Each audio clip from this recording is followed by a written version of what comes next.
Multiple country, मतलब multi cultural multi ethnic.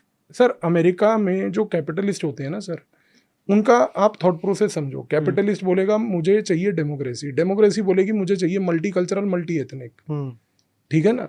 तो ये तीनों एक मतलब एक पैराडाइम पे काम करते हैं। तो multi cultural multi ethnic society होनी चाहिए, वो सोसाइटी एक डेमोक्रेसी होनी चाहिए, डेमोक्रेसी को सपोर्ट करने वाले कैपिटलिस्ट होने चाहिए।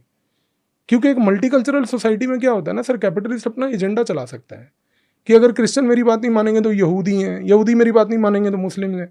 ये प्रॉब्लम उनको इंडिया में दिख रही थी। इंडिया में उनको ये दिख रहा था कि यार जब से बीजेपी आई है, बीजेपी ने एक काम जो करने की कोशिश करी कि सारे हिंदुओं को वो एकजुट करने की कोशिश कर रही थी, एक हो जाओ। क्योंकि अगर 80% जनता देश की एक हो जाती है, साथ खड़ी हो जाती है, तो देश को कोई नहीं तोड़ सकता। अब ये चीज़ उनको बड़ी खटक रही थी। इसीलिए आप देखो कि वो जो जॉर्ज सोरोस था, उसने सबसे पहले वो शुरू करा कि भाई इंडिया में डेमोक्रेसी खतरे में है। भाई डेमोक्रेसी कहाँ से खतरे में हो गई?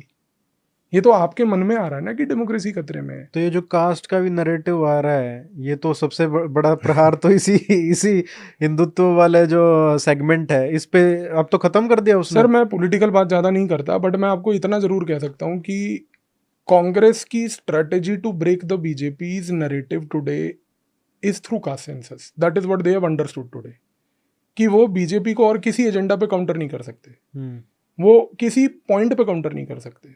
वो जिस पॉइंट पे बीजेपी को हर्ट कर सकते हैं वो है कास्ट, क्योंकि BJP will not talk about it. तो जिस दिन वो उस पॉइंट को उठा के बोलेंगे जो बीजेपी नहीं बोलेगी ना सर, दोनों का एक क्लैश दिखेगा आपको, और ये होना ही होना।